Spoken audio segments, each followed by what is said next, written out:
everyone joining us here today. I'm Archana from the ILSS team, and over the next few minutes, I'll share a quick introduction about our journey at ILSS for those who may not be familiar with our work, and then, of course, go directly into the session. Um, ILSS is a learning and development organization. Primarily, we exist to build and strengthen leadership in India's social sector. And so, this is right from what is the training and upskilling that the social sector needs to if people want to come into the sector, what do they need? What do they need to learn? What do they need to relearn, etc. If we look at our work, we launched about 3 years ago with so there are three big parts of our work.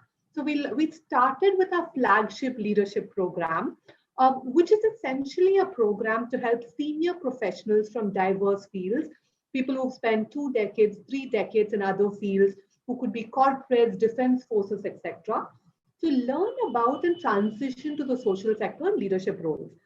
We've actually completed 7 cohorts of the program already and have several alumni who've moved to the social sector and leadership roles. Some of them are also serving as board members and advisors. Some of them have also started their own organizations in the social sector. The second category of our work is the ILSS fundraising program that you see here, which is our first program for social sector professionals, which we started this year. This first cohort has 50 social sector leaders who are learning about fundraising and communications. And they're doing this by learning from industry leaders, along with guidance from mentors that they have, as well as, of course, learning from one another. We're roughly at about halfway through this program, and we've been quite thrilled about what our participants have been saying about not just what they learned, but also how it's actually helped them in their fundraising efforts. So quite excited about that. And the last pillar of our work is this platform that we're all together in today, which is the ILSS online platform, where we continue to bring to you thoughtfully curated sessions where some of top social impact leaders, practitioners, academicians, as well as policymakers. Definitely check that out. And now to really kickstart today's session, I am super excited about today's session. I have the pleasure of introducing to this group Neeraj Jain from PATH. And one of the reasons that I have been super excited ever since we discussed this is because undoubtedly we can say that public health is top of everyone's minds now. I don't think there are any two questions about it.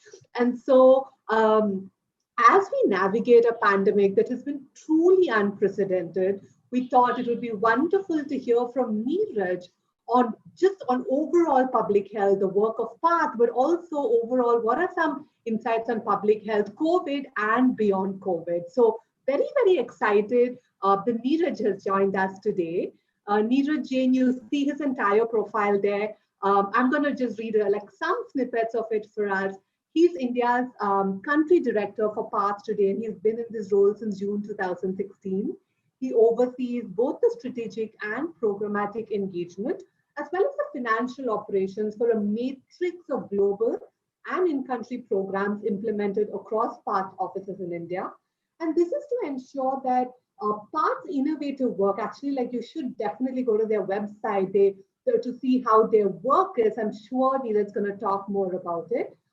Across different public health verticals like TB, HIV, neglected tropical diseases, maternal and newborn health, nutrition, and immunization, so that all of these have the maximum impact. He also represents PATH to governments, policymakers, the global and Indian health community, donors, as well as media. He's also an active member of several committees and forums on public health in India. Neeraj, who also started his career in the corporate sector, holds a graduate degree in business studies from the Hong Kong Polytechnic University and completed his post-graduation in business administration with a major in finance from Faculty of Management Studies, University of Delhi. And so without further delay, I'm going to hand it over to Neeraj to talk about his journey in this work and his insights on PATH, public health, COVID, and much more. Neeraj, I'll pause here. Welcome again. Thank you so much for joining us. And over to you. Thank you. Thanks a lot, Archana. It's interesting because you said that this is a great time from a public health perspective, and I must admit that the number of organizations and people who've reached out, I feel like a poster child suddenly. So thanks to COVID, public health is right in our face. I'd like to welcome all of you to this conversation. Um, uh, Thanks a lot for joining. And all I'm going to do is share some experiences, some thoughts, some ideas of where we are and where we are going, and hopefully make this more of a conversation than a one-way, lecture. I look forward to that. I think I just want to introduce myself. I think Archana said what we sent her, but there is more behind that. And just to give you a quick brief on where I'm coming from and how I started my life and my career. So I actually started my bachelor's. I studied international marketing, and I was in Hong Kong at that point, and started working in the corporate sector in Hong Kong. I did that for about 8-9 years. Moved back to India way back in '94. Worked in the private sector for many years while I was back. My last private sector job, actually, I was working with an organization called Westergaard, which was selling mosquito nets targeted at the bottom of the pyramid, targeted at people who need these kind of solutions.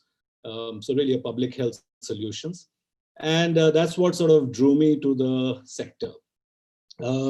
I started my first job in the sector at Children's Investment Fund Foundation as a donor. Was there for a year and a half, and then moved into WaterAid, where I was leading WaterAid for 3 years. Very interesting times there because Swachh Bharat Abhiyan was launched as soon as I joined WaterAid, and all of a sudden we were bang in the middle of the sanitation conversation around India. Post that, I joined PATH about 4.5 years ago. We have a great team, mostly medical professionals who report into me, which is a challenge, I must admit, and I'll talk a little bit more about that as we go forward. But it's an interesting organization because the very genesis of PATH was towards using technology for health impact at scale. And these are extremely important words for PATH because everything that we do revolves around this: health impact, health equity at scale, and using innovative technology, innovative solutions. So that's what PATH is all about. And I'll talk about PATH as we go along. So the spending, public health spending, when we say public health, it's what the government spends on health. So the public health spending in India is extremely abysmal. I mean, we are at about 1.6% of GDP at the moment. And just to give a comparison, the United States is at about 14%. And we are actually behind we are behind countries like Bhutan and Ethiopia even. So, which is fairly tragic. So the spend of public health in India is very, very low. The other challenge is that most people in India, even people who can't afford good health services, they also go into private healthcare providers. So approximately 2/3 of our population actually goes to private healthcare providers for basic services. They do not access the public health system, and there's a lot of reasons for that. The biggest one being trust and availability of quality of services. And the system has just been broken for many, many years. In comparison, just to look at Sri Lanka, for example, 42% of people in Sri Lanka actually access the public health system. So there's a huge dichotomy there that our public health system has just not been able to keep pace with the requirements of the country. And that's all showing up, that's all showing up as we went into this pandemic. We realized that there were a lot of challenges. Of course, also countries like the US, which did set aside 14% of their expenditure on health, they also had challenges.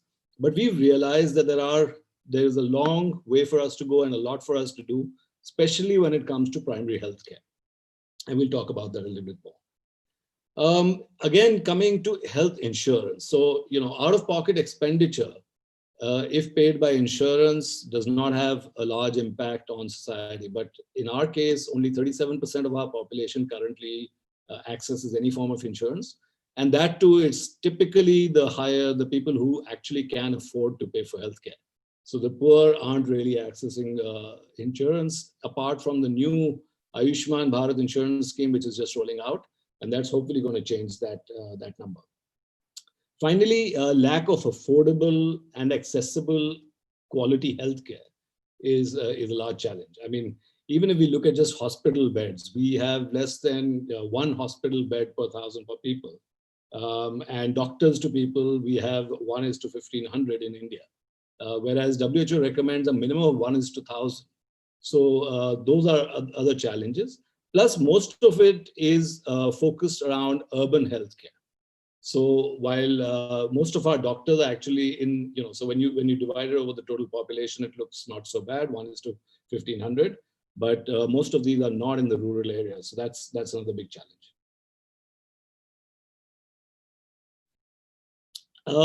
Moving to the next topic that I'd like to talk about, which is really innovation and scale, what I started with, and that's an important area of discussion for us. It's always been absolutely critical for PATH. How are you going to innovate? How are you going to use technology and innovation to really leapfrog for higher impact? And that's where we've done most of our work. So for example, new vaccines. And I laugh and I say that maybe a year ago, we hardly talked about vaccine. And today I think all the front pages are covered with vaccine information, and all of us know what a vaccine is, and are actually, it's made a huge shift in the whole immunization thinking within our country. But coming back to the conversation around vaccines, so some of you may not know that even today, many of our children die of diarrhea. And one of the major causes of diarrhea is a virus called rotavirus, because of which we lose a lot of our under 5 children. So PATH worked with Serum Institute, again, a name which is now very visible, and Bharat Biotech, another name which is very visible, because these are the two organizations which have now rolled out the COVID vaccine. And we worked with both of these to help develop 2 rotavirus vaccines from India. I'm also proud to say that these are the 2 out of 4 vaccines globally which are actually approved by WHO. So these are being rolled out. But more importantly, from an access and affordability perspective, from a $20 vaccine of rotavirus, we have now brought this price down. The cost has come down to about $2. And that's the space that PATH really operates in. We go out, we find gap funding, we find funding for R&D, build that into a program focusing on people who just can't afford it, ensuring that there's health equity at the center. That cost coming down has suddenly made this vaccine accessible to so many people, and really the people who really need them. The way PATH has been operating is really to fund that R&D piece, the gap fund, and support those organizations to be able to take those to scale. This is also, in terms of innovation, this is also the valley of death, which most private sector organizations don't want to fund. Private sector organizations don't see this as a commercially viable option because of the fact that there is a need which doesn't really get covered if you want to increase or decrease costs and increase access. Then comes the big question of system integration. How do you integrate these products into the system? And there are many different steps around that. There is regulatory control, there are clinical validation processes. There is that whole issue of how does this actually roll out in public health? We are seeing the COVID vaccine, there are operational, I'll call them trials going on, where across the country today, we've got these operational trials happening without the vaccine on how this vaccine is going to roll out. And that's a very important piece, because if you do not really do that, most of the solutions, most of the innovations actually won't be able to roll out. So that's integration into the system, ensuring that the cost comes down. And how does this get scaled up from a geography perspective? And this is not only to, we're not only talking about India, but we're talking about global expansion, global growth. So this is one big example of some of the stuff that we've done. I want to take another interesting example, and that is what we've done in fortification of rice. And there we started this journey in India about, I think it was about 12 or 13 years ago. The target, the objective is to reduce anemia. So some of you may not know, but a large population in India is anemic. And this leads to many issues, both nutrition as well as health related. So if we're able to tackle anemia in India, we'll probably be able to tackle maybe 40% of the disease burden of India. So we started fortifying rice. When I say fortifying rice, this rice, we add iron, folic acid, and vitamin B12 into the rice. And what that does is it provides the micronutrients required for a person to actually get what they're missing, plus from a cognitive development and a growth perspective. So we started doing this, and we did some scale pilots. We did some trials along with the government of India. We worked on the policy. We supported the government on the policy side of it, the quality control, etc. And like I said, this started about 12 years ago. Till today, so from a population perspective, this is something that could impact about 800 million people in our country, which is about 65% of our population. But till today, I think all the efforts combined have managed to reach only approximately 4 to 5 million people. We are now reaching a stage, we are at the tipping point where the government would like to take this and put it into our safety net program to help improve health. So that's another interesting area. And that's really when you talk about taking innovations to scale, I'm just giving you these examples, and these are successful examples. We have a lot of failed examples too. Lots of things that we've done. We had a contraceptive for women, which just didn't ever work. We have an injectable contraceptive for women called Cyanopress, very famous. Everybody thinks it's perfect. Hasn't worked yet. Hasn't been able to really scale up. But that's really the pathway to scale, and that's where the innovation and scale from a large-scale impact perspective exists. We also, the other area that I want to talk to you a little bit about is a partnership to partnerships, which are critical to handle large-scale health challenges and also bridge gaps. And there, the belief is that we all need to come together. It's not a development sector thing. It's not a public sector thing. It's not a private sector thing. We all have to come together for large-scale impact. And we are seeing a little bit of that in this current crisis, but there's still a lot of work to be done there. There is a strong nexus of mistrust that exists between government, private sector, development, people like us. So it's just a constant mistrust, and everybody is doing their own thing. We will have to all come together. Also looking at how large our private sector is in terms of health services, quality of health services, etc. Again, absolutely critical. If we don't partner with the private health care providers, there is no way we can do anything in terms of large scale impact. So one of the programs we ran in Mumbai was targeted at looking at private healthcare providers on management of tuberculosis. And there, that's a great example where we said, okay, people are going to the private sector, and for the last 75 years since India became independent, we've been trying to nudge people to come to the public sector, but they aren't doing that for obvious reasons. So is there a way that the public sector could actually support good quality of care while that individual or the person, the client continues to go to the private sector?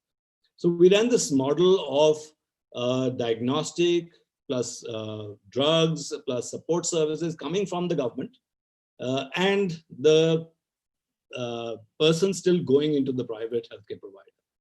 Very interesting model, lots of challenges, lots of mistrust, lots of different iterations, but it's a model which is now getting scaled up. So the government is actually paying for services or procuring services of the private sector. I think what NHA or the National Health Agency has done with Ayushman Bharat and tertiary care now is also a great example of that, where they've brought, somebody who is insured under Ayushman Bharat could either go to the public or the private sector for care, and the government would be paying for it, or the insurance system would be paying for it. So that's another area where I think, especially for a lot of you who are coming from the private sector, or have been like me, I think it's absolutely critical that we come together and really do it. I was talking to somebody recently, and they said, what's your vision? What's that end point? And frankly, my end point is interesting. I feel the development sector shouldn't ever have to exist. If all of us become socially responsible, there is no need for a development sector. So, Archana, you'll probably have to shut down your program, hopefully in the next 10, 15, 20 years. And you should be able to do all of this within the private sector. There is no reason why this needs to go out of there. And we're seeing that already, with Serum Institute's COVID vaccine, what's coming to people who need it and who can't afford it, the price which is going to go to the retail market for people like me and most of you in the audience, that's different. And there is an amount of funding or financing happening between them. So I think that's really the model that I'd like to look for. I'd like to also talk a little bit about innovations and scale up. So in India, the innovation ecosystem practically didn't exist in the last, till about 10 years ago in the health sector. And Department of Biotechnology and BIRAC and lots of other incubators have really done a lot of work to get this sector very vibrant. I think the challenge is on taking some of these bright, shiny objects and moving them to scale, putting them into the public health system, testing them out, ensuring there is appetite, both in terms of innovation, using an innovation, and also paying for it. I think that's the gap that we have. And that's the gap we need to try and fill. So we've been trying to do that. We have a late stage sort of innovation acceleration model in partnership with Tata Trust. And we've been looking at how do we take some of these innovations and actually make them work on the ground, and so that they can be scaled up. And a lot of these innovations, I must say, are from India, developed in India, the Indian scientists, Indian technical experts who've done it. Interestingly, we are also finding that a lot of these innovations are not just for India. They go beyond India. They could be anywhere in any low or middle income country. Right, starting from our neighbors, Bangladesh, Nepal, Myanmar, where I operate, we have seen a lot of the African countries very interested in some of those innovations. So that's the space where the private sector, development sector, governments need to come together to really push and make that happen. I think just to give you a couple of examples, one of the things that's happening with vaccination is this whole thing of, what are the injection systems, where the wire is going to come from. So the ancillary piece of it. And PATH has been doing some interesting work there. There is a Uniject injection system, which is a low-cost, non-reusable injection, which we developed. And we actually licensed it out to many organizations. It was open source. And now that industry has really taken off. And there are many, many manufacturers doing that. The other one was the vaccine vial monitor, a little sticker which goes on every vaccine. And whenever you get your COVID vaccine, I would suggest you look for it. So it's a little purple sticker, a sticker which turns purple when there's a temperature shock. So that's another thing I'm sure most of you have read about, that vaccines are managed at different temperatures. And as soon as you have thermal shock, this little sticker changes color. And this is actually printed. Now it's printed on the label. So it's a printable sticker which changes color. So again, a very, very interesting innovation, which is now getting scaled up. It's already been scaled up, about 6 billion vial monitors on last count across the world. I think as public health people, we have been talking about about a pandemic forever. I joined public health only 4.5 years ago. but we've been hearing about pandemics coming. We've watched a lot of Hollywood around pandemics, but we always thought that was more like science fiction. And while we kept talking about it in public health, but when it hit us, we frankly don't know what to do about it. We have all been lost. And unfortunately, whether you talk to the public health specialists, you talk to the countries, the Western countries, and you've seen this. We started off in March, in January when we said, no, this is very small and it's going to be limited, to March when we went into complete lockdown, to, what are the therapeutics. We started off with, HCQ, which was, some of you might have heard of. We went to talk about plasma therapy, and we've talked. So there's been a lot of evolution over the last, even with the vaccine, there's been so much conversation around the vaccine, about the therapeutics, about oxygen. Actually, we don't really know, and we haven't been able to manage it very well. I think the role really is going to be going forward. And I think COVID is like, I'd say it's in a way, a wake-up call for us, that the public health system, the health system in general, needs to be strengthened. There's a lot of work to be done. We need to do a lot of more work around digital data. How are we going to use data? And we've done a bit of that in COVID, but even now, I think about it, where's the disaggregate data? How many women, how many men? What is the age group that are getting it? What are the age group that are not getting it? And a lot of that data will actually help us to design programs more targeted at what we want to achieve. We've got hardly any data analytics. Lots of data coming in. We like to collect loads of data, but most of it is not of use, and most of it is not used at all. So that's an interesting area to work on. Then there's the supply chain, the logistics. Today we heard that one aircraft full of vaccines is coming down from Pune to Delhi, and we're all very excited. But there is a larger logistics system. There is a supply chain system which has not just one vaccine or two vaccines, or not just an emergency one, but it's really a large piece where many therapeutics, supplies need to come through that system. Are we managing that well? Are we in control of that? Are the payments happening on time? Are we being able to procure on time? Are we getting the right quality? So there's a lot of work in that area.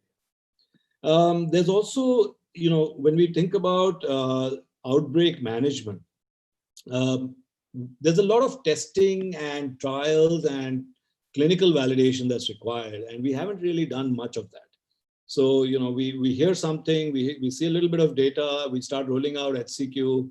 We even have Mr. Trump call up Mr. Modi and say, can you please ship some HCQ? And that comes to the front page of news. We have Mr. Kejriwal opening up a plasma bank, and I don't even know if that plasma bank still exists actually in Delhi, but nobody's talking plasma anymore. So this thing of constantly improving our science is going to be an important area going forward. In part, the other area that we've been working a lot on is COVID diagnostic. So diagnostic, one is you are symptomatic and you go out and get yourself diagnosed. Now we are realizing that 70% of patients are asymptomatic. So what do you do with that? What is the strategy around that? How do you test? How do you identify hotspots? And so on. So there's a lot of work there which needs to be done, which we've been working on, and many other partners, so that this could be improved going forward. Finally, immunization. Our immunization program has grown quite a bit in the last few years, but lots more needs to be done. Lots more. I mean, we are still losing a lot of under 5 children. We still need to do a lot of work around that and push that forward. Then within the COVID piece, there's also the cold chain management. How, what temperatures the product coming at, how is it being handled, how is it moving to move forward, etc.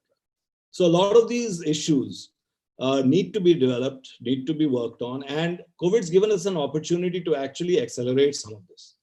The government is completely they are overwhelmed. They're very happy to move things very quickly. The public health community is realizing that this is an opportunity for us to really fix the health system and really make the roadmap for the next 3 to 5 years. So lots to do, lots of gaps, and lots of things that we need to really think about. I gave you a brief overview, but so my journey actually from the for-profit to the not-for-profit has been a pretty interesting one, because I didn't even know what the not-for-profit world was till maybe 10 years ago, 11 years ago. You'd hear of the UNICEFs and WHOs, and that's where it kind of stopped. And then I started working in, mosquito nets, LLINs, they call them, long-lasting insecticide-treated mosquito nets, water purifiers, and I started understanding a little bit.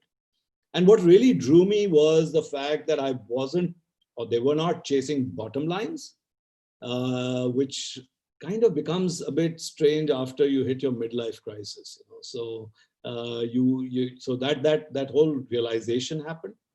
I also somewhere realized that you could have an impact. I also saw a lot of people sitting on the fence and complaining about the systems not working. And I can tell you, after I've come into public health, I understand why most of them are not working. And it's not one person's mistake. It's very easy to stand out and say, hey, nothing works, but it's not an easy job. And we're a big country. We've got a lot of people here. So it's not going to be that easy. So I think that drew me to the sector. I did start with a funding agency, which was interesting because you're essentially sitting there looking at proposals and writing checks. And then it was like, okay, just writing a check, and after 1 year or after 6 months having a review meeting, finding out what's happening, just did not really interest me. So I was very keen to get in the front line, to figure out what's happening, to really get into it, get my hands dirty. And that's what sort of encouraged me to keep looking for opportunities. And WaterAid came along. It was water and sanitation. So fairly narrow in that sense, water, sanitation, and hygiene, but very, very interesting area because, again, water, sanitation, and hygiene by themselves could solve a large percentage of health issues across the world. And we've learned that, the number of times I'm washing my hands now every day or using a sanitizer, and I'm hoping you all are too. It's really taught us that that's an important area. Worked in that area, worked in the hinterlands, rural areas, urban slums, did a lot of work there. It was very interesting. And then I got headhunted by PATH actually. So clearly, they decided that they wanted somebody who comes from a management background rather than somebody who's a medical doctor. So they brought me in, and I've been here for now 4.5 years. What I've also realized being at PATH is that, my whole thing was I don't want to chase bottom lines, but frankly, I am chasing bottom lines. I'm chasing a bottom line which is different. I'm chasing a bottom line where I'm counting the impact of the work we do on a daily basis. How many lives do you touch? And that's our bottom line. It's also about being able to work.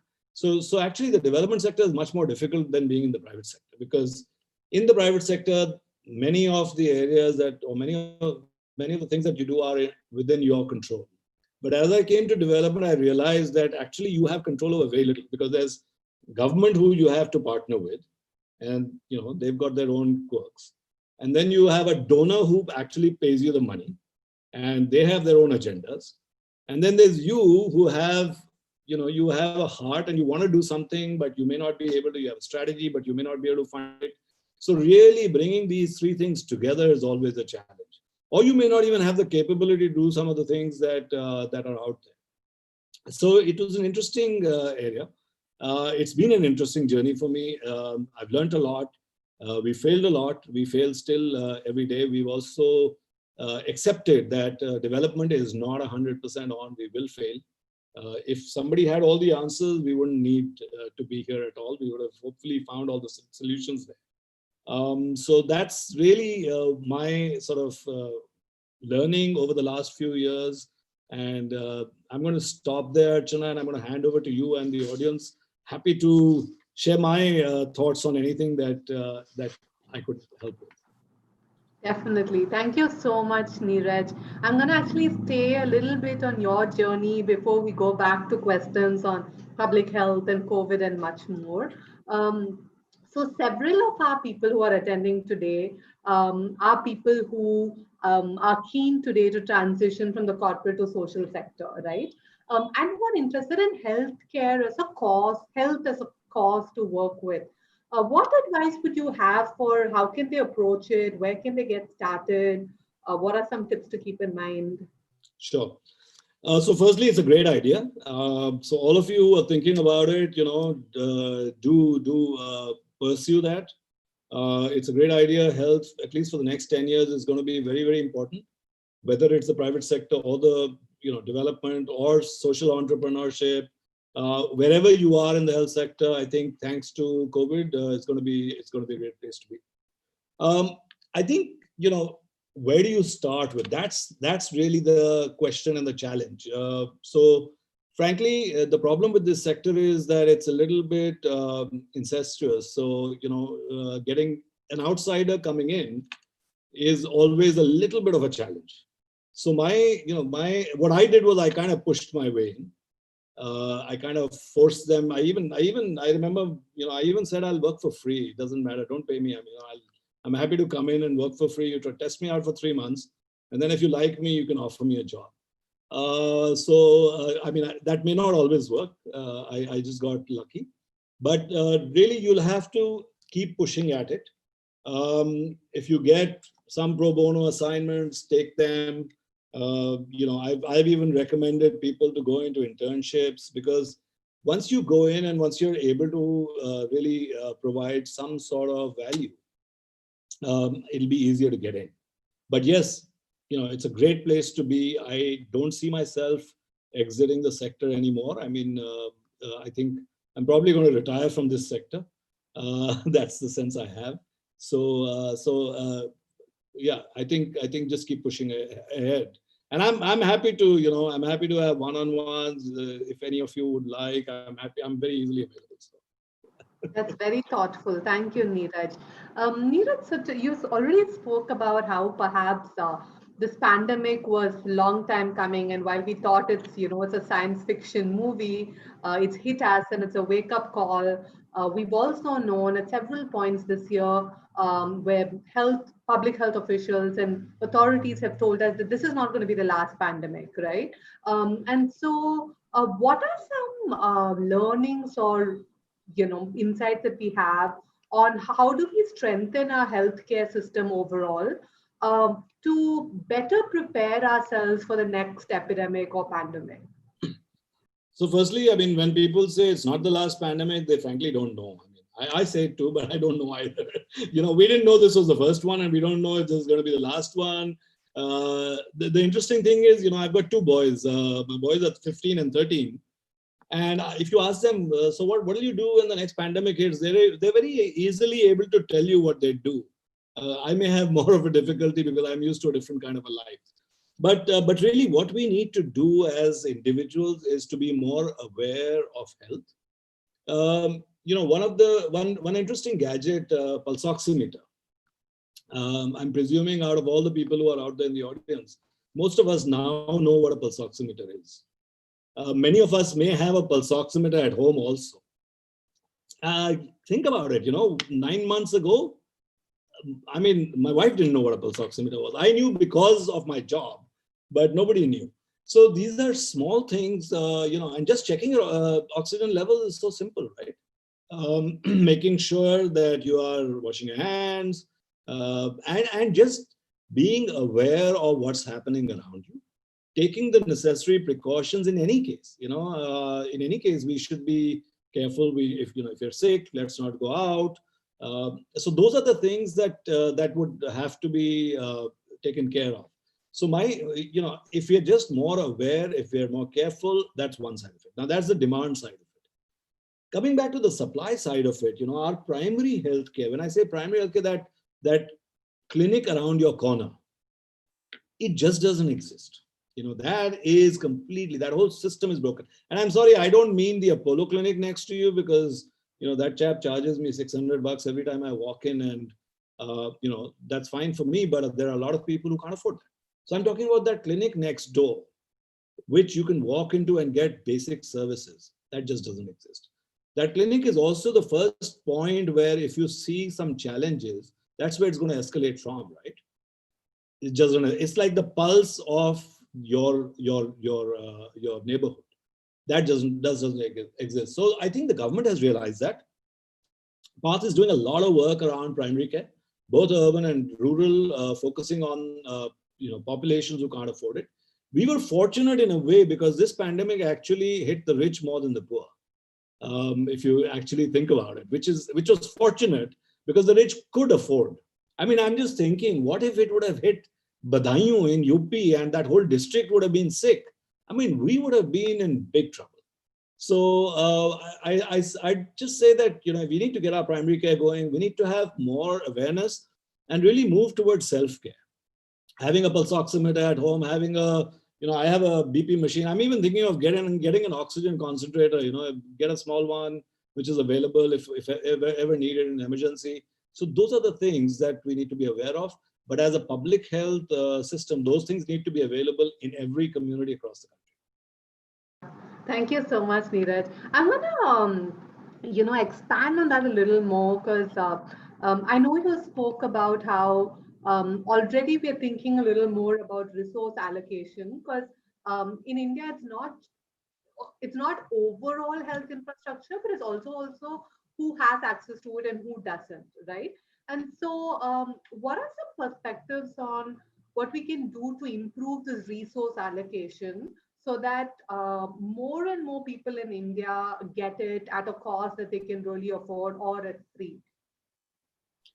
So, I think we've always focused at the paying customer. So if you look at our services, our facilities for paying customers, I mean, they are world class. You go to a Medanta in Delhi, you go to an Apollo, these are world class facilities. I've had friends from the West who've come in, visited those places and said, wow, so I think we've managed to do that, and that's because they are funded. But our public health system just doesn't have the money. So we need to fund that. We need to fund our public health system. So, I started my conversation today by saying 1.6% of GDP. We need to take that to 3, 4, 5%. I think, Delhi government has shown us the way a little bit. They have, I think their percentage is in 2 digits. And they've shown us the way. They've shown us the way on health as well as education to some extent. Education to a larger extent, a little bit on health. I think, we need to do that across the country. And even now we are saying Delhi, hey, what about those small districts across the country? We are 700 plus districts. Each of those districts needs to have that system available, that facility available at arm's length. All our primary healthcare centers need to be up and running. So, the health and wellness center concept is great, but the implementation needs to be really tightened. And I think the government is already figuring that out, but resource allocation is going to be absolutely critical. Yeah, that's helpful to know. I'm going to go back now to your reference of the oxypulse meter, and I can share that, probably if I might have seen it at a pharmacy, wouldn't have even known what it is, right? And now to almost it's a part of everyday conversation with my parents to say, did you check? Did you check? How many times you check? So it's become a part of so many people's homes and lives. And that's a classic example of how there are certain things that we can possibly do to take care or to even early diagnose anything. My question to you is, and all of these questions that I'm asking actually from people who sent in the questions when they registered. So all those who sent in the questions when you filled it as part of the registration, thank you so much for that. We'll also take questions live. So I see one question already. Please keep them coming, and we'll definitely try and find a way to do both questions that we've received offline as well as here. So one of the questions, Neeraj, was what are your thoughts on the health belief model, right? And so, for example, if you look at the communication post-COVID, in terms of what can people do, particularly, let's say, most vulnerable population, senior citizens with comorbidities. What do you think worked well, and what do you think could have been better? So one of our people who asked us this question saying, could we have done more to perhaps ask diabetic patients to monitor and control their sugar proactively around the holiday season? Because otherwise it could increase the chances if you do catch COVID. So what are your thoughts on if you're looking at this health as a practice, as a belief model, what are some of the things that have worked and what are some of the things that we can do differently? So, this is my sort of personal opinion based on what I've learned over the last few months. I think the most important thing that we need to focus on is transparency and authenticity of our communication. If we don't know, we don't know. Let's say we don't know. I think we missed out on that completely. We always came out and communicated as if we know, and then we had to probably retreat when we realized that what we knew wasn't necessarily the truth. So that's an important one. So authenticity, transparency of communication is absolutely critical. And the second thing is targeted communication. That's what you're referring to, where and actually that's absolutely correct. I feel bad because I've locked my children in the house. They're frustrated like hell. And now, I don't even know out of all the multiple people who got sick in Delhi, how many children are under the age of 12 actually got sick. And if there were only 3, I would tell my young kid that, don't worry about it. But I don't have that, so that targeted communication and really the communication to the elderly too.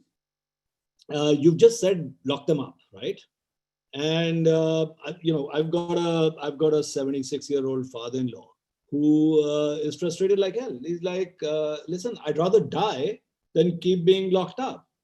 So that communication has to be correct. That communication has to be precise. So he should be allowed to go out with a mask. He should be okay if he keeps his distance. He should be okay in open areas. Why are we just going completely straight jacketed and saying all of us do this? That's the problem. You've got a comorbidity. Know that your comorbidity puts you at higher risk, right? Ensure that you are aware of that risk. So I think that targeted communication is going to be absolutely critical. And I think somewhere we lost a little bit of trust. So now, in fact, when you say put on your masks, people don't want to listen to you anymore. When you told them 8 months ago, stay at home, they listen to you. But today they're not listening to you, right? When you say, I'll charge you $2,000 if you're caught without a mask, then they start listening to you. So you've started policing it. So I think that communication and how it's done, that whole narrative will have to change. And I'm quite sure that will change. It also comes from people actually being more aware of their surroundings, about health, reading up, all the information out there. One very, very important thing also is to make sure that information which is incorrect is nixed in the bud. We have got such a lot of information which was absolute lies, which was flying around, the WhatsApp universities of the world. That needs to stop. And somebody needs to really control that, especially in a situation like a pandemic, because people have it's just fatigue. It's unnecessary. I think we need to do better on that. Yeah, and that's helpful to hear, right? Because in fact, the other question that I had was from one of our registrants who asked about data collection, and you just spoke about that because sometimes it's partially done or not perhaps used in its entirety by the government. Where do you think it's breaking down? Is it an accountability concern, or is it just a scale or lack of good leadership? What are we learning about use of effective data in this, and where it's not working? So as soon as you aggregate data and you start throwing it back to the person who's actually been part of that data collection, you'll find that a lot of the data doesn't actually make sense. As soon, if you're just collecting data versus if you're collecting data and you're trying to make decisions out of it, the quality of data will change. Today, we are obsessed with data collection, and we are collecting, I mean, even if, I don't know if you've had a census person come in recently and talk to you, but, some of the things they ask you, you wonder, what are you going to do with that piece of information? How is that going to help my country? I'm happy to be part of it, but how's that going to help? Or are you selling it to the next guy who's trying to sell soap to me? That's, I don't know if that ever came across in your head, but for me, that's always the case. Oh, why are you collecting this? So I think we need to reduce the data collection points. What are we collecting? Very clearly, be clear about why you want that, and start using it from day one. Because the minute you start using that for decision making, the quality of data will improve. So we're obsessed about data. We're not obsessed about decision making from data. We need to move to the second one. As soon as you move to the second one, the first one will fall. That's again my hypothesis. Thank you, Neeraj. That's helpful to hear. Yeah, it's not just about collecting the data, right? But what are we able to do with the data? And often that drives a lot of these things. I'm going to take the two questions we've received on vaccines. So one question from Pavan in terms of, I'm just going to ask both these questions together so that you can feel free to address them as well accordingly. Pavan has a question about, so once you get the vaccine, the doses, etc., then do you see that the mask can go, or will we still need to be cautious?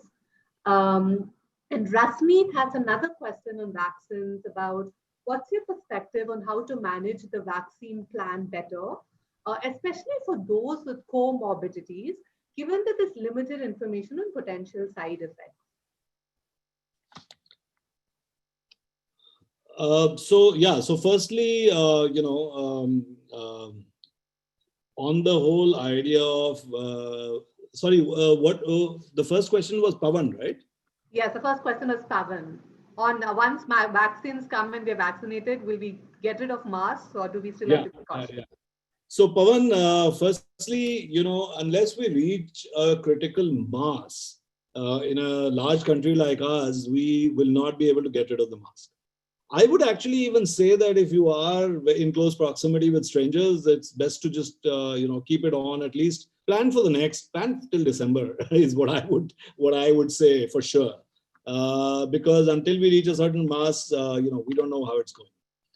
The vaccine is supposed to be very effective. So all the efficacy trials are showing good results. Just to give you a equivalent, I think, if you look at the rotavirus vaccines and all, they are all sub 50% efficacy. So when we are hearing 80%, 70%, 90% efficacy, we're pretty good. So I think for now, I would say, yes, we will have to still be cautious. Also, by the time we all receive the vaccine or have access to the vaccine, it's going to take some time. So yeah, you will still have to be cautious. My sense also is that once a certain percentage of the population receives the vaccine, it will slowly, you'll stop hearing about too many cases. It will start going down. Our management of COVID has also improved a lot in the last 8-9 months. So, I'm hoping that this will become another flu and, won't be so, as long as you're not losing people to it, it'll be absolutely fine. Now, in terms of people with comorbidities and how that's being planned out, so unfortunately, at this moment, the only public information is on those frontline healthcare workers, and that's starting very soon, by the way, both of you. That's going to start probably next week, is what we are expecting. So a lot of interesting stuff happening over there. But in terms of how, so for example, anybody who's 50 and above is eligible. But what happens to those people like me who are 50 and above, but actually can afford it? Now, will I be getting the government to pay for it? Ideally, I don't want the government to pay for it. I want to pay for it myself. But they haven't really figured out a mechanism of how that's going to work in the private versus the public health system. As a public health person focused on people living in low resource settings, I would say focus on the poor for the government funded program, and anybody who can afford it should be paying for it. Frankly, the vaccine doesn't cost much. We are expecting that in the private market, 800, 900, maybe 1,000 rupees. We should all be able to afford it. even if you go down to the middle class, I think there is no reason why we can't afford it. So that leaves a very small population that becomes targeted for free distribution. I would rather that the government take that money and invest it in the public health system, improve that piece of it. But they haven't actually been able to figure out how they are going to, how much of that vaccine will go into the private market and how much to the public market. In terms of people with comorbidities, the plan is that the people with comorbidities will get it first. But again, people with comorbidities who can afford it versus people who can't afford it, that's not known yet. So those are all the questions that exist. Definitely, people with comorbidities need to get it very quickly. And I'm hoping that they will figure this out in the next few weeks. We are part of some of those conversations, but unfortunately, until the government comes out public with some of those ideas, we aren't in a position to disclose some of those plans. Neeraj, I'm curious about gender in this, and not just with COVID, right? But there was a question about what do we see as the biggest hurdle in universalization of gender equitable quality health services. So if you can just provide some perspectives on, from the lens of gender, how is equitable health services looking like? Is it what's working, what's not working in it? Sure. So we have a few things when it comes to gender. Firstly, we don't necessarily disaggregate data based on gender, or at least analyze data based on gender. I think that's one of the most important things from a data and even just being aware of where we sit on this, right? Whenever we have done these kind of surveys, we found actually them to be pretty okay. So the gender balance in terms of services is pretty good.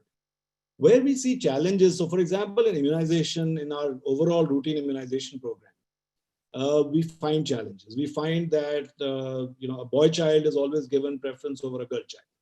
So you'll see that skew there. We'll find that the mother is necessarily the person who will take the child for immunization, but with permission from the father, or the mother-in-law. So those are some of the things that we see in our program, and we see it across the board. I just gave you one example. I mean, our family planning program, we have an injectable contraceptive. Now, the injectable contraceptive, the whole idea is that a man is not going to decide contraception, because now you've given this injectable contraceptive to a woman who can eventually self-inject and be safe for the next 3 months, right? And the man doesn't need to know, right? Brilliant product, been in the market for many years now, but just not being able to roll out. And that's also because of the way the communication is set up, the way our social structures are, etc. So I think there's a lot of work to be done there. To start with, just getting the data and starting to look at the data in terms of what that impact is. And we've seen some areas with high impact where we could do a lot of good. Immunization is one for sure. But also in the family planning program, it's always the man's decision, which is unfortunate, because it's all about the woman's body, but the man decides. So that's a challenge. We've seen that with nutrition programs, where it's always give the boy more and the girl can sleep hungry. So those challenges exist, and that's part of our social structure.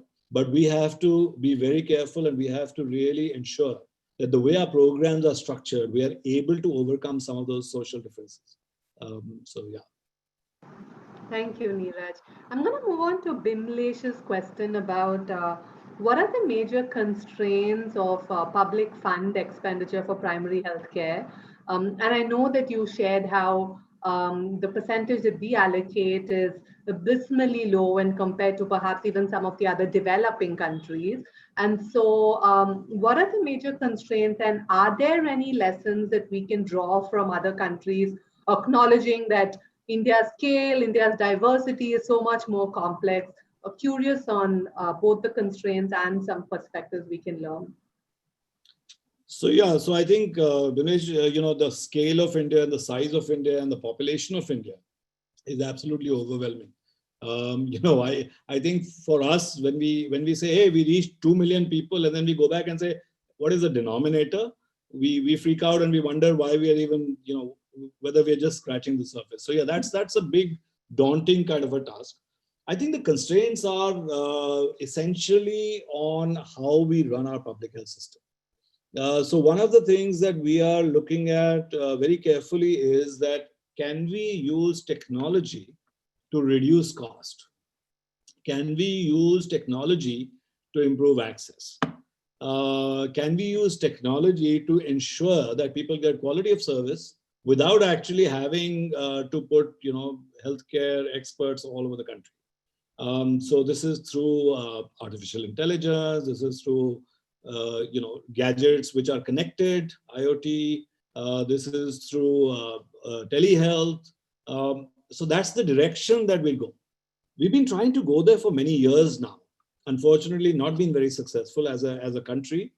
I think we are at tipping point now. We've got innovators who. So we did a call on COVID related innovations in partnership with CCAMP in Bangalore, and I think we received 300 applications where people just took their current solution and they switched it for COVID, or turned it around. And we had some great. We had about, I think, 33 or 34 different innovations that got selected to actually scale up. Many of them are now funded. They've been scaling up, etc. So the innovations exist. Innovations have been designed for low and middle income countries, so designed for places like India, and they are affordable.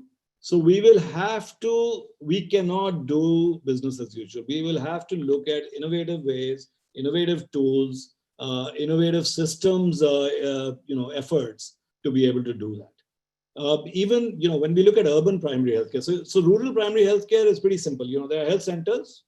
You just go and strengthen them, make sure that health is available. Urban becomes a challenge. Delhi's tried to do it with the Mohalla clinics. Of course, I'd say partially successful, not possible across the country. So if you look at all the large cities, if I look at Mumbai, for example, and if I just think about the slum population of Mumbai, which is reaching about, I think it's about 5-6 million people, there is no space to set up a Mohalla clinic. So you will have to partner with the private healthcare provider who's already there and work with them on providing good primary health care, but with quality control mechanisms, with funding mechanisms that come from public health. So, there has to be a shift from focus on individuals and, trained personnel, etc., to technology. We don't have enough trained personnel. We don't have enough doctors. We don't have enough, radiologists. So technology is going to make that difference, and that's the direction we are going. We're actually looking at primary health centers which can screen for cervical cancer, breast cancer, possibly, of course, diabetes and hypertension. Going on to can they screen for TB, malaria? So really a lot of that point of care kind of screening and diagnostic, and then the referral mechanism connecting into the tertiary care. Thank you, Neeraj.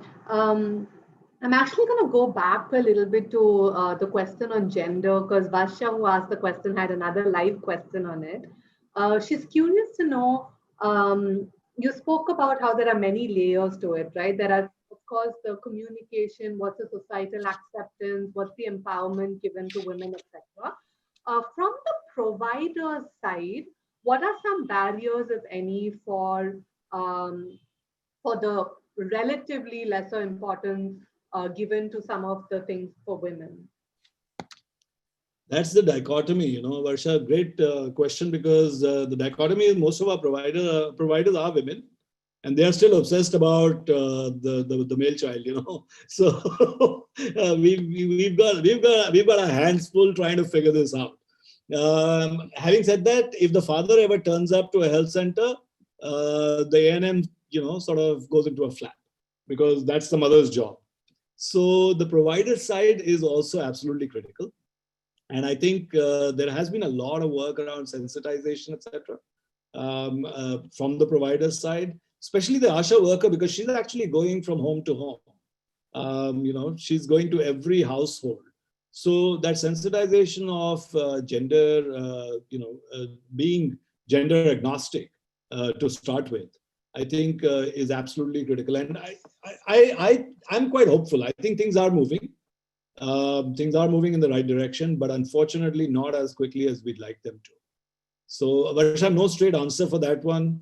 You're welcome to go out there. I mean, if you are already in the sector, then come with us, go to this field and see how it's working. It's quite interesting to see that. I mean, you go to an immunization center, you see only women and children. Women who are actually providing the services, and women who are bringing their children in. There are no men around. So I know when I walk into one of those centers, it's like, what are you doing out here? It's like going into a birthing center. A man walks in and everybody's like, what are you doing here? So, yeah. Thank you so much for that. Yeah, it's I can almost visualize that of anytime there's a man at these places, it's almost like they don't want to acknowledge the role of the man in all of this. And it's always looked at as a curious case. So yeah, thank you, Varsha, for asking that question. She says she's also experienced it in the sector. She is somebody who's a social sector. From the sector, fantastic. Thank you, Varsha, for that. I'm going to move on to Vanita's question now. And as I go to that, Dr. Anil, I saw your hand raised. If you can type out your question for us, that would be really helpful.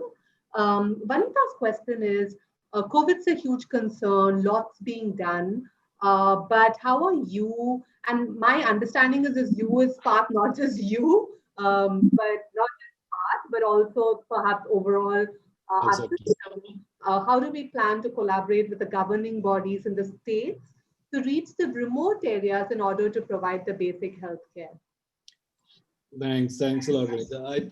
So the way this is structured for COVID response, it's interesting, but because COVID response today is only about the vaccine. Sorry about that, but that's where we are today, because we've been through provision of healthcare services, we've been through institutional quarantining, we've been through all of those, and now where we are is, how does the vaccine get across?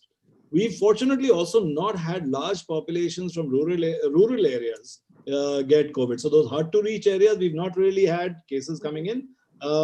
And we are fairly confident that there weren't any cases. It wasn't that they were going, unnoticed. I wouldn't say we are sure, we are 100% sure, but I think we are pretty confident that that didn't happen. So I'll just focus on how the vaccine is being rolled out. So that you get an idea of how that's working. So the government is actually leading the program. They have mapped the entire country. And when I say entire country, every district, every block has been mapped. There are people who have been identified with names, mobile numbers, etc., who are going to be running the whole vaccination program in those places. ASHA workers' names and identity cards, details are already in the app that has been developed. It's an app called CoWIN, which has been developed. It sits on something else that used to already exist called EVIN. And so the CoWIN app has been developed on that. And information is already in that system on some of this stuff. So we are going to be able to reach the ASHAs to start with, and then going forward, the rest of the population also.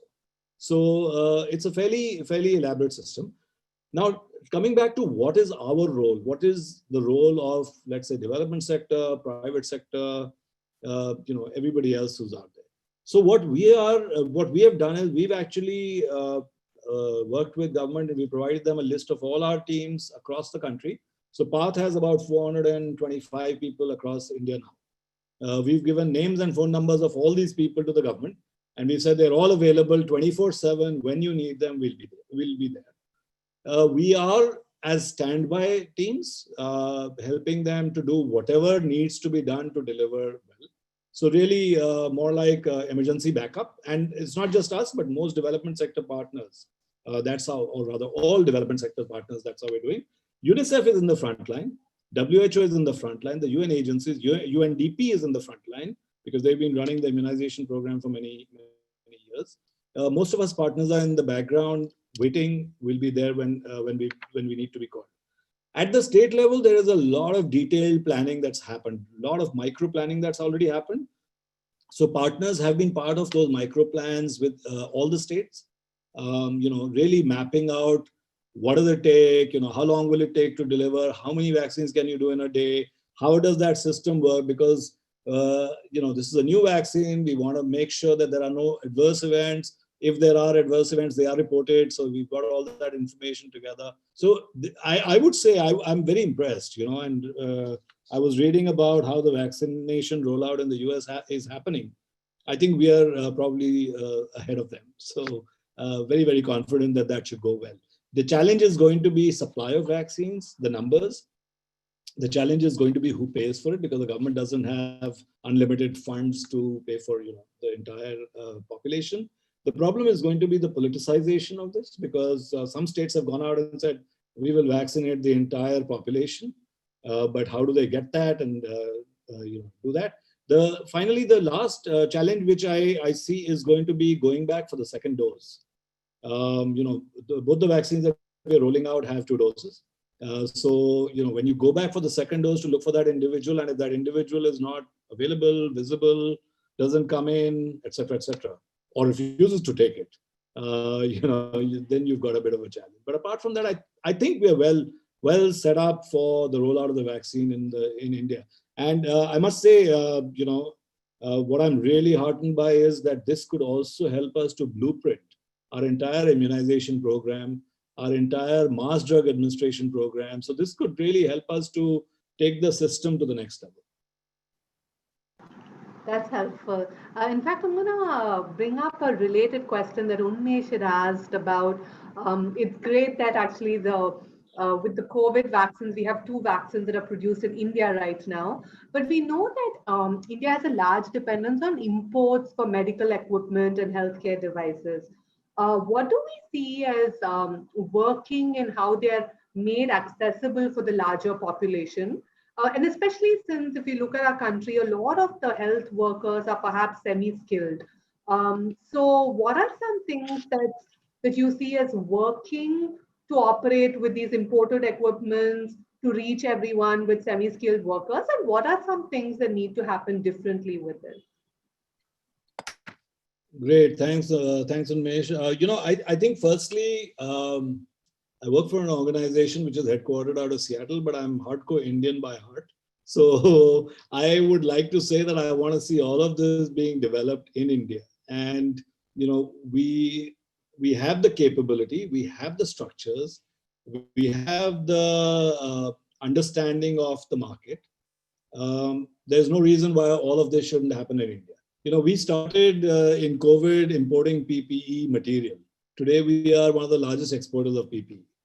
When we started with Serum Institute, I think about 15 years ago, they were not making that many vaccines. They were not doing that much in vaccines at all. We started with a vaccine called Menafrivac, which is a meningitis vaccine for Africa, which we helped. We partnered with Serum Institute and WHO and Gates Foundation. And we developed that in India, and that vaccine was never used in India. It was never made for India. It was made for Africa, for sub-Saharan Africa, for meningitis. And about 400 million doses have already gone there.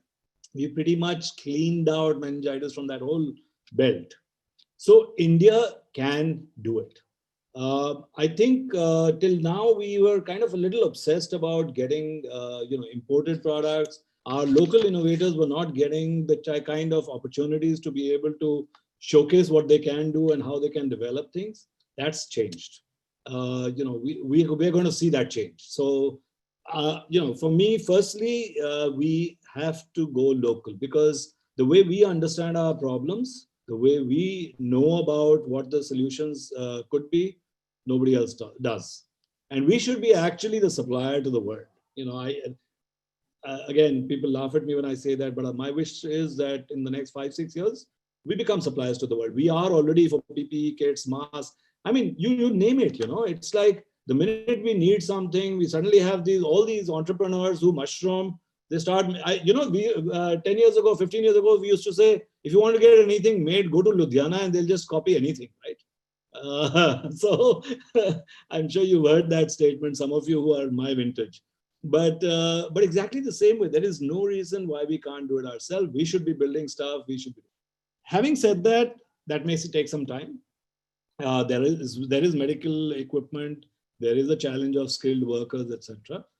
We've seen, we are in conversations with a lot of the multinational manufacturers, people like Philips, people like, Medtronics, people who are importing a lot of this medical equipment.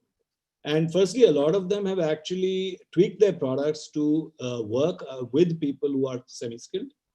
A lot of them also started manufacturing in India to make sure that they're able to provide accessibility. They've also tweaked, their designs, their operations, etc. So, for example, ultrasounds. There's a handheld ultrasound that we are just testing now. We're just starting up testing from Philips, which helps you to determine tuberculosis in small children, which otherwise it's always difficult to actually diagnose. But you have to ensure that that can't be used for checking out the sex of an unborn child, right? Because that's not allowed, that's illegal in India. So they have tweaked the technologies to work around the Indian systems, the Indian laws, etc. So I don't think there are too many of those challenges that exist today from the equipment we have and the equipment we need. But having said that, we have seen that pretty much for everything that India needs, we do have local innovators. Some of their products need to be approved, some need to be clinically validated, and some need to really have support to roll them out. Some also need money, and there's a lot of funding coming, especially from CSR, from across the sector, on supporting medical devices. And I'm sure some of you out there are already aware of that. So, yeah. Sorry, I gave you a very long-winded answer to that question. No worries, Neeraj. I also see Unmesh's message about would love to discuss this sometime in depth. And so perhaps if that's okay, we'll share your communication details with those who are interested. They could follow up for a conversation. I'm going to use the last 5 minutes to come back to your journey, Neeraj, and how you made the transition. So tell us a little more about what was the transition to the social sector like? I'm also going to integrate some of the questions that Aseem has asked us. So how much time did it take you from the time you made up your mind to actually make the transition? What would you say? What was simple? What was perhaps challenging? Did you have to take pay cuts, I'm guessing, on the salary? And what are some learnings that you had in your last 5 years in the sector that you would like to share? So these are just some questions that we'd love to kind of move to as we draw to a close. Sure. Well, all very interesting questions, and they kind of bring a lot of the whole deja vu of the journey. I must say touch wood, I've been extremely lucky. In fact, I have come out of being recruited and told my wife, I said, these guys must be smoking something. They recruited me, So, I don't know why they did, because my resume and the JD, there is very little connect. What I have done a lot of is a lot of research. I spent a lot of time reading and researching, and really, so done a lot of self-learning there. It's been a tough journey, I must say. From a remuneration perspective, absolutely. When I started, I had to take a pretty heavy pay cut, but I was okay with that.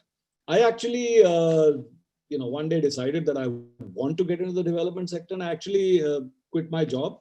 And I said, okay, without touching my savings, I can survive for 7 months.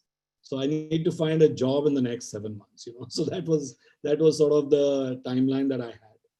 I did get very, very lucky. I did. Meanwhile, what I continued to do was I continued to do private sector consulting assignments because I still wanted to, that 7 months, if I could cushion some of that with some money, it's always useful. So I continued to do some consulting jobs, whatever came my way, bits and pieces here and there. But it was very clear I wanted to get into the sector, and that was not negotiable. Um, uh, I got my break with SIF. Friend actually gave me that break, and I'm really thankful to him. While I did, he was not my friend then. He became my friend subsequently. But while I told him very clearly that I was happy to work for free because I didn't have a job, I was sitting at home anyway. So I said, and it was very interesting, and I want to share this with some of you. The reason he didn't want, or they didn't want to recruit me, was because I'd never worked with government. I had no experience of working with government. And I said, yeah, you're right. I don't have it, but give me a shot. Let me try it out. So I got lucky, gave me a break. I did 4 days a month of consulting to start with. That was all that I got, and slowly sort of made my way. I did try very hard. I had to work very, very hard. I wasn't only working 4 days a week. 4 days a month. I was working about 14 days a month, but they were paying me for 4, which was fine with me because I really wanted to make sure that I got in. In terms of where I am in terms of what's simple and what's challenging, I think the simple thing is that you feel like you're actually making a difference. You're actually doing something which is going to have long-term impact on people's lives, and that to me is just it's just a fantastic kick. The challenge is that the sector, frankly, and I know a lot of my colleagues are there, so they're going to probably come back to me and say, what do you mean by that? But I think we're generally a little bit slow, a little bit okay with where we are, a little bit okay with status quo, not as, in the private sector, you're in a rush. You have to deliver on the bottom line, and that's not negotiable. Whereas in the development sector, I've always had a challenge with the pace. I still have a challenge with the pace. I think I move much faster than probably the team does. So that's the challenge. I think accountability is a challenge at times. I think the whole structure of how the donors operate is a challenge because the way the agendas are set up, etc. So I've actually walked up to donors and said, you can have your money back, but I'm not gonna, I don't agree with what you're talking. So that's a challenge. So how do you navigate that is a huge challenge. I think the pay cuts also, while I took the pay cut as I got into the sector, but I must say that today the salaries, I am where all my friends are. So while I took a dip, but it came back up. Development sector pays very well, guys. There is no difference in the salaries. So I'm back to where I am. I'm making a decent package. Very, very happy with it, and also doing the kind of work that I want to do. So you may have to take a pay cut to start with, but as you prove yourself, as you get more entrenched, I think that goes away. Well, Neeraj, thank you so much. I know we started off because COVID, public health is like the hot topic right now. But I must say, like we had some participants share as well. It is absolutely illuminating in terms of opening up our minds and hearts about what really happens with public health, COVID or not COVID. The fantastic journey of path in being able to really provide equitable health to as many Indians, as many people across the world as possible. I loved how you also shared, yes, perhaps we today have a lot of dependence on imports, but like the Jugad is in our DNA. And so how do we really use that entrepreneurial spirit to perhaps have much more of Indian products and services as well as in this? So yeah, I think I would say that now more than ever, health is becoming extremely important. I would like to say that there are people like us who have access to good health, and there are lots of people out there who don't. So anything you can do to ensure health equity is going to be critical. Very interesting, this whole. I've been doing a lot of thinking as I've been locked up at home. And we've always had in India this thing of the haves and the have-nots when it comes to health. But Amitabh Bachchan got COVID. And if you think about people who live next door in the slum, they may not have. So we've suddenly realized that health is not restricted by boundaries. If we don't get health equity, the same diseases could spread across the population. So, my thing to the team, to the audience would be, think of how you can actually get involved. Think of health equity and really push for that in whatever form, in whatever place you are. Private sector can do a lot.